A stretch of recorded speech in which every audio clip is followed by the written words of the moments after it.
பழனியில் எம்ஜிஆர் சிலைக்கு மரியாதை செலுத்துவதில் போட்டி ஏற்பட்டு அதிமுக பிரமுகர்களிடையே மோதல் ஏற்பட்டுள்ளது.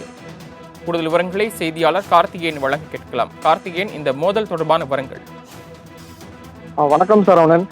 தமிழக முன்னாள் முதல்வர் புரட்சித் தலைவர் டாக்டர் எம்ஜிஆர் அவர்களின் 37வது நினைவு நாள் இன்று தமிழகம் முழுவதும் அனுசரிக்கப்பட்டு வருகிறது. அந்த வகையில் அதிமுக நகர கழக சார்பில் நகர செயலாளர் முருகானந்தம் தலைமையில் முன்னாள் எம்பி குமாரசாமி, முன்னாள் எம்எல்ஏ வேணுகோபால் முன்னிலையில் பழனி நகரின் மையப்பகுதியான அமைந்துள்ள பெரியப்பா நகரில் உள்ள எம்ஜிஆர் அவர்களின் திருவுருவ சிலைக்கு ஏராளமான அதிமுக குவிந்து மாலை அணிவித்து மரியாதை செய்யும் நிகழ்ச்சி நடைபெற்றது. அப்பொழுது மாலை அணிவித்து போட்டோ எடுத்துக் கொள்வதிலிருந்து அதிமுக கவுன்சிலர் நடராஜர் என்பவருக்கும் ஆட்டோ தொழிற்சங்கத்தைச் சேர்ந்த காளியப்பன் என்பவருக்கும் கடும் வாக்குவாதம் ஏற்பட்டு ஆபாசமாக பேசிக் கொண்டனர்.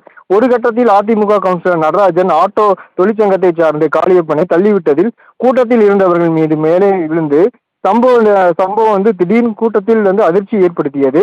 இதனை எடுத்து ஒருவருக்கு ஆபாசமாக பேசிக்கொண்டு வாக்குவாதத்தில் ஈடுபட்டனர். இந்த காட்சி தற்போது சமூக வலைதளங்கள் பரவி அதிர்ச்சியை ஏற்படுத்தியுள்ளது. சரவணன்,